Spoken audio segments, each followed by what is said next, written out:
Hello and welcome back to another video. My name is Mike Davies, and in today's tutorial I'll be showing you the top 5 color changing photo manipulations using GIMP. I'm using GIMP version 2.10.28, which is the latest version of GIMP at the time of this tutorial.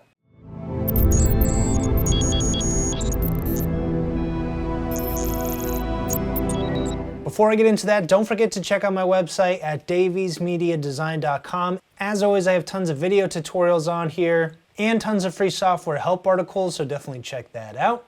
You can enroll in my GIMP 2.10 Masterclass from beginner to pro photo editing on Udemy, and you can get more by becoming a DMD Premium member, and I'll include a link to this as well as all the relevant links from this tutorial in the description of the video. Here is the free stock photo I'll be using for today's tutorial from Pexels. Come over here, click the down arrow or just hover your mouse over it, and I went with the large download, just click free download. Here is the final composition with all 5 color changes made to it.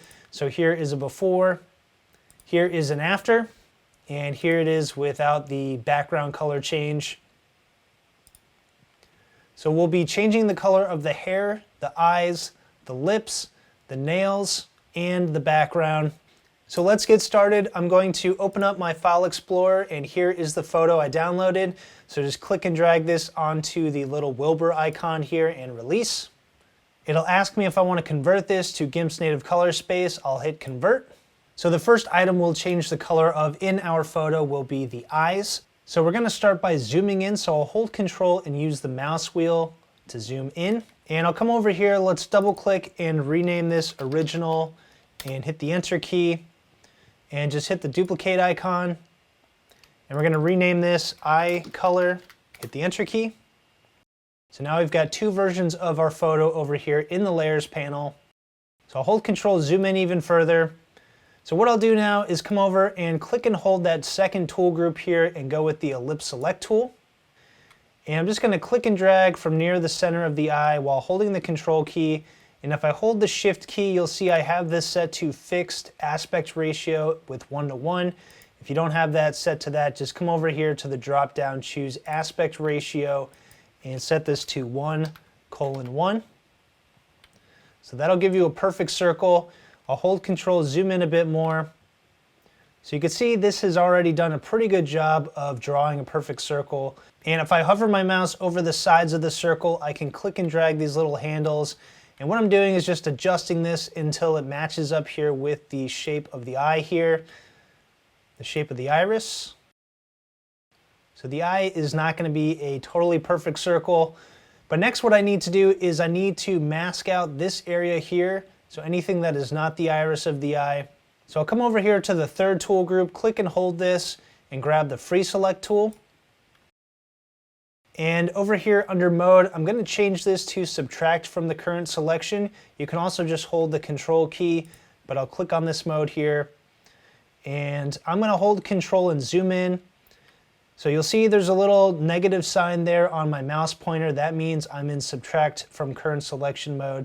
So now I'm just going to drag my mouse across any area of the eyelid that overlaps there, and then just bring it back around and connect. And now I'll hit the Enter key. So that will deselect the eyelid from the eye. And I'll do the same up top, so hold Control, zoom in. And now I'm just going to click and drag my mouse and just bring it back around, connect it, and hit the Enter key. So now I need to do that over here with this eye as well. So what I'll do is come back over here and grab the ellipse select tool. And I'm going to change the mode of this to add to the current selection.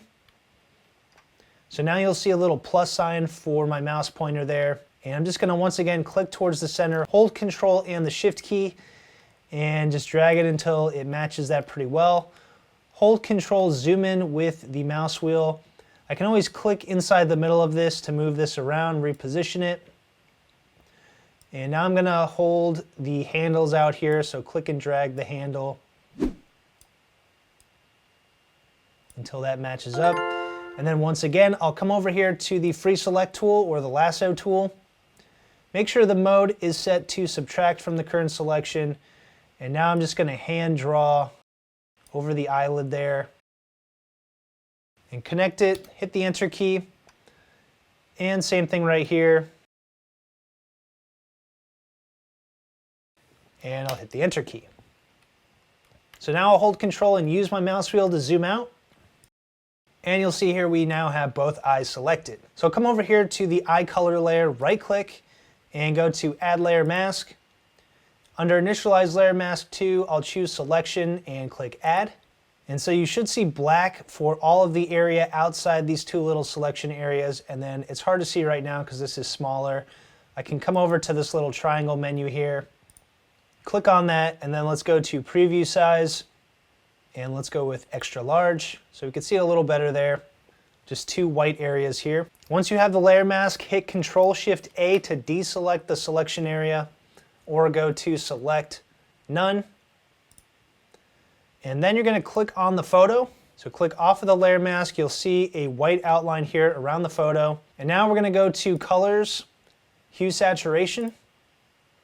And we're just going to drag the hue slider, and you can pretty much drag it to the far left or the far right and just preview the colors that look best or the color that looks closest to what you're going for.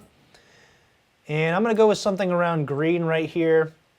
You can always click on the individual color layers here or just the individual color and drag any of the values here from these sliders. And if you want to come back to the master, or in other words, you want to come back to editing all the colors, just hit master and that'll bring you back there. So I'm also going to adjust the lightness, and you can see too much lightness makes it look really fake.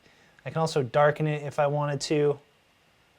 So just a tiny bit there. And then saturation, we can bring that up to bring out more green. So there's before, there is an after. And actually I don't like the lightness, so let me just middle click on this with my mouse wheel. And I'm just going to hit the backspace key and change that back to 0. And now I'm going to click OK. So now her eyes are green, there's a before, there is an after. And what I can also do is come to Colors, Levels, and I can adjust the levels here. This is just going to help me bring out the colors a bit more in the eyes. And let me come down here to red. So there you can see that's enhancing the green a bit there. And I'll click OK. The second color change photo manipulation I'll do is the lips. So we're going to change the color of the lips. So once again, let's come over to the original, and we're just going to hit the duplicate icon, and we're going to rename this lips color. And now I'm going to hold Control, use my mouse wheel to zoom in. For this one, I'll grab the Paths tool. So the shortcut for that is the B key. And I'm going to hold Control, zoom in a bit more. So now I'm just going to click to create a node and click and drag, and you can see that's going to create curves. And we're just going to use these curves with the Paths tool to select the lips. And you'll see that what I like to do is just click and drag my mouse as I move throughout the image. I'll hit Control Z to back up. I actually want to create just one larger curve here instead of a bunch of small ones. And if I use the space bar, I can move over. And I'll click there, so I do have to fix this curve, so I can come back to this node and just bring the handle in, and then come back here to this one. Hold Control, use my mouse wheel to zoom out, and now we can click and drag and just create another curve there. We're going to fix that curve, that handle. And I'm just going to do both the upper and lower lips simultaneously.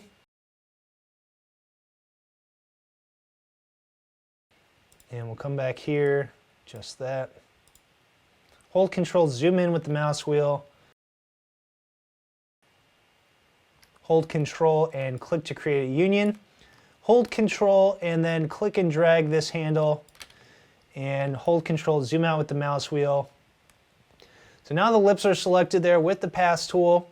So now I'll come over here, and in the tool options, when you still have the Paths tool selected, it should say Selection from Path, so I'll click that. And I'll grab a different tool like the Move tool. So there you can see the lips are selected. Now I'll come over here to the lips color layer, right click, and go to Add Layer Mask.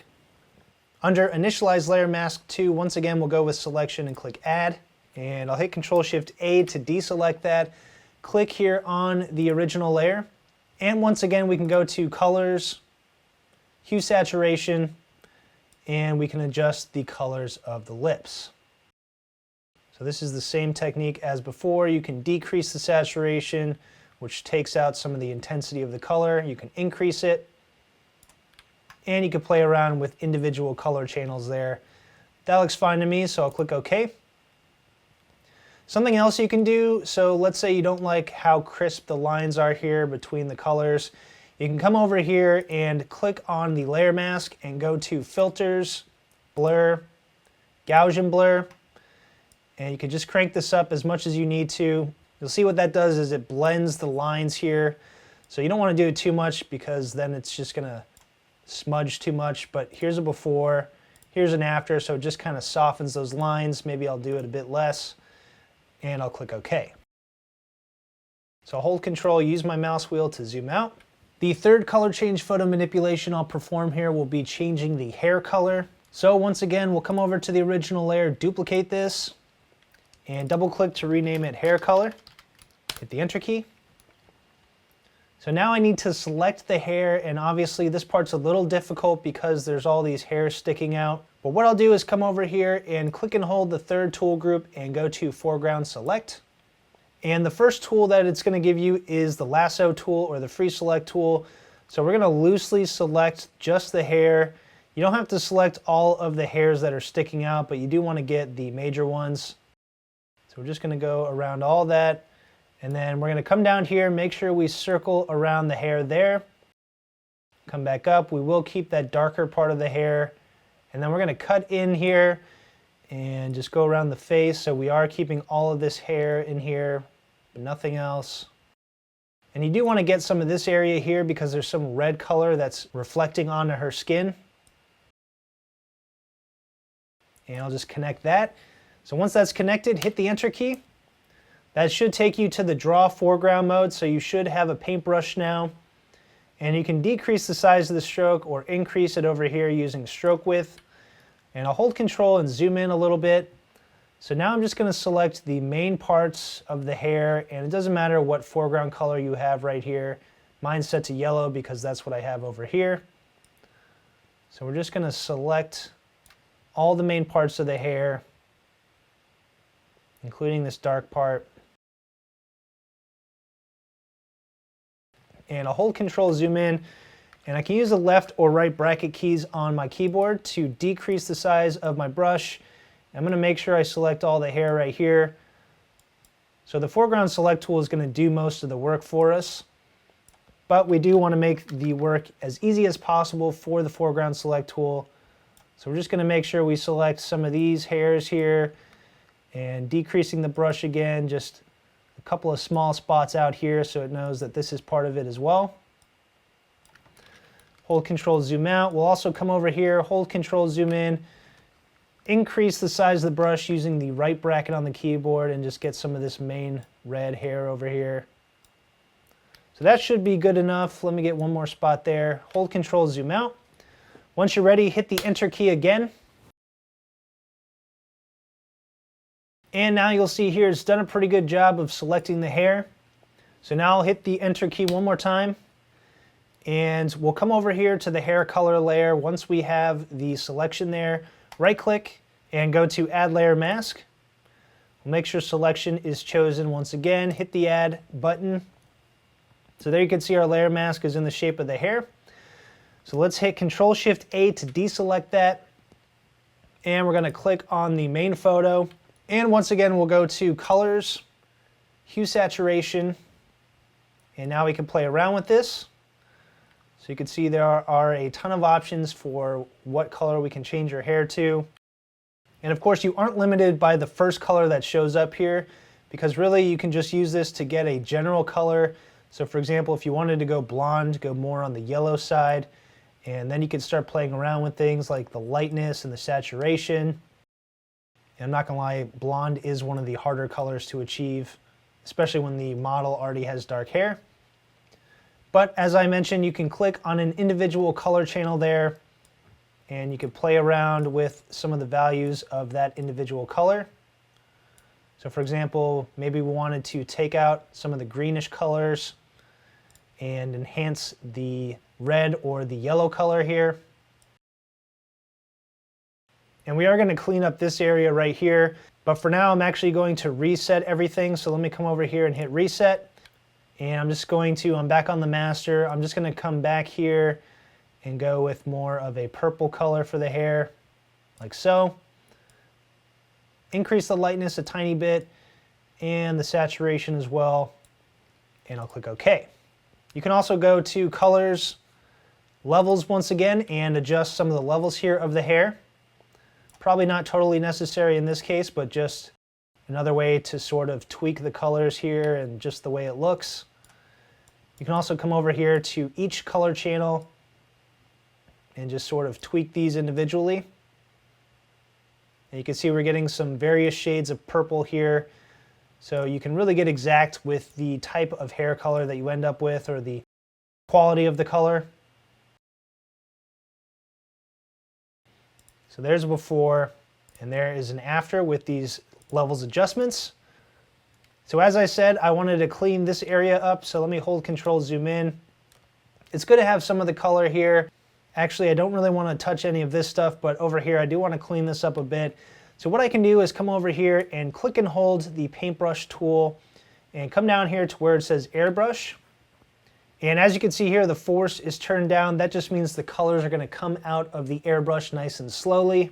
So let me come up top here and reset my colors to black and white. You'll also notice my hardness is turned down pretty low to 23. And I can increase my brush size just a little bit. And we're going to make sure we're on the layer mask. So anywhere we paint black, we'll remove some of the purple. Anywhere we paint white is going to bring in more purple. So just as an example, if I started painting this with white, you'll see her forehead's going to start changing to purple. So let me hit Control Z. I can hit the X key and that's going to switch my colors. And hold Control and zoom in, and I just want to fade this a little bit. So we're painting black very slowly around here. Same with right here. And I also have the opacity turned down, so let me turn that up. And the goal is just to make the purple right here a bit less intense. And hold Control. You can also do it right here.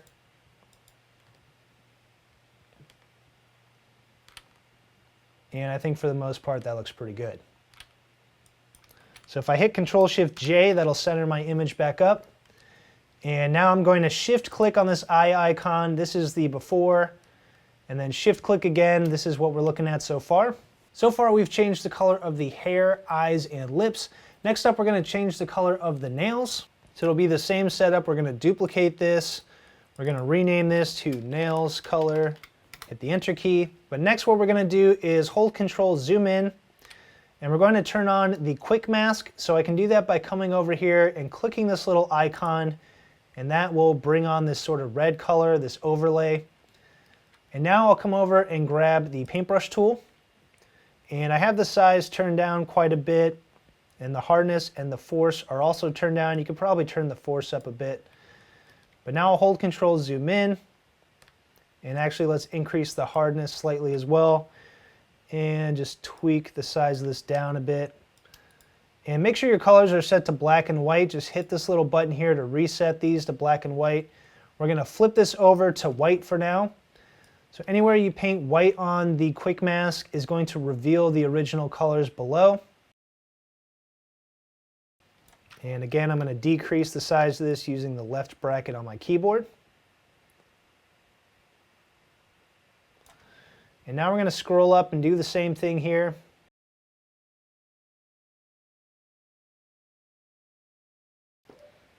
And scroll up.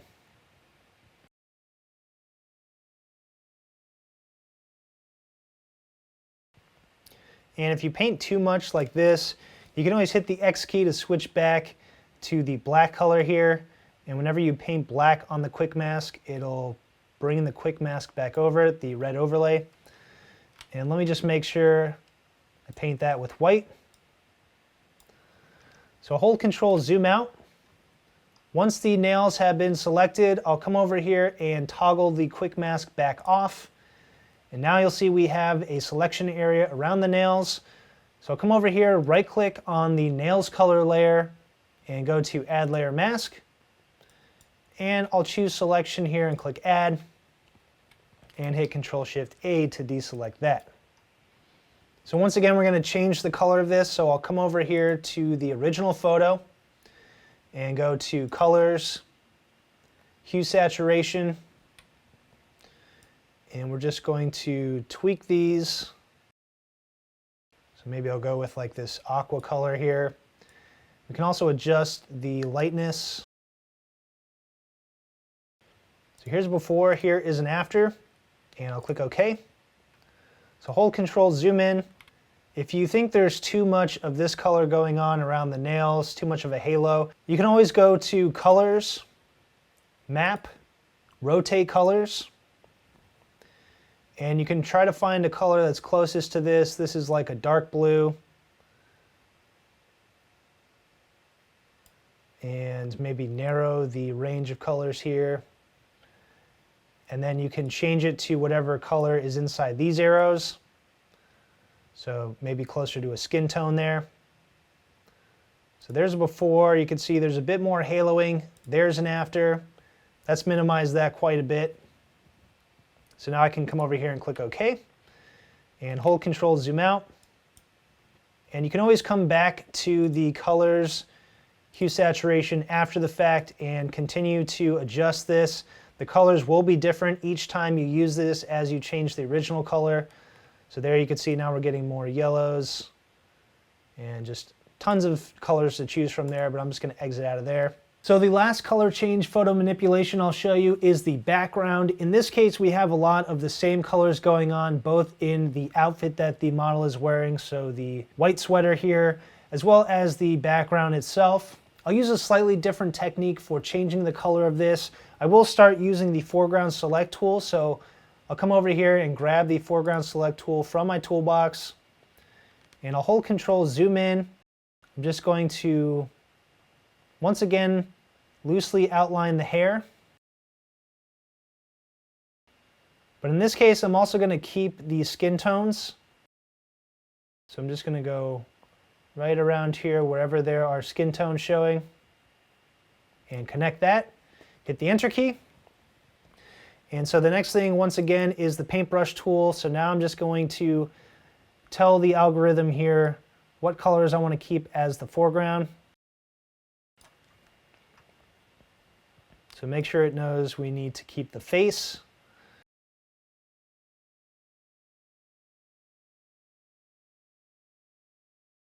So once I'm ready, I'll hit the Enter key.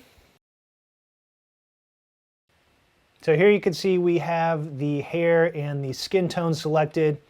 I can hold Control, zoom in. You may want to select this right here or leave that for after. I'm going to leave that for after. So I'm just going to hit the Enter key. And now with this selection area, I'm going to come over here, and instead of duplicating the original, I will click on the original layer.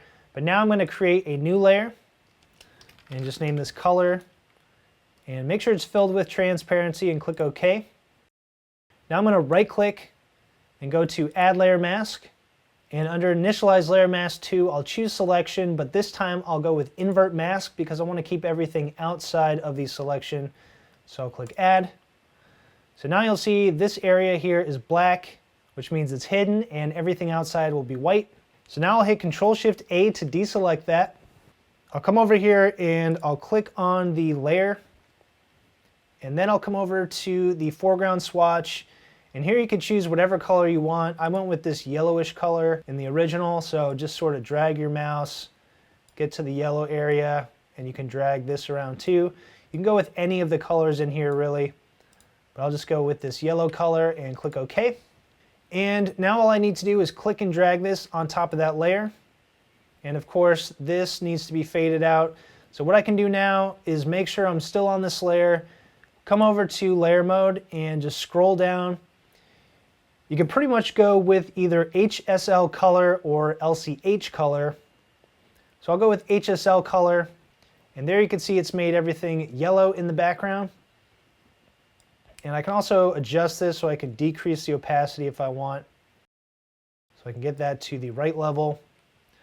So there's a couple of things that either are yellow and shouldn't be yellow, or the opposite. For example, the jeans right here are yellow. What I'll do is come over here and click on the layer mask, hold Control and zoom in with my mouse wheel. I'm going to reset my colors to black and white and grab my paintbrush tool. And I'll just increase the size of my paintbrush. So if I paint black on here, that's going to help me bring back the color of the blue jeans there. I can hit X to switch back and paint some of that back in. And I can hold Control, zoom in. So right here, we don't want to be as intense with this, so I'm going to come back here, click and hold, and grab the airbrush tool. And now I can paint the yellow back in. Let me hit Control Z. I could probably turn down the opacity a little bit and the force as well, so it comes out a bit more slowly. And then just very subtly bring this back in. And of course, we got a lot of the hand in there, so I'll hit the X key to switch to black and just fade that out. Hold Control, zoom out. And there's our final composition. So let me scroll down. Here's shift click. There's a before. Shift click. There is an after. All right, so that's it for this tutorial. Hopefully you liked it. If you did, don't forget to like this video, subscribe to my channel, and click the bell icon to be notified each time I have a brand new tutorial. You can check out any of the links to my resources in the description of the video. But thanks for watching, and I'll see you next time.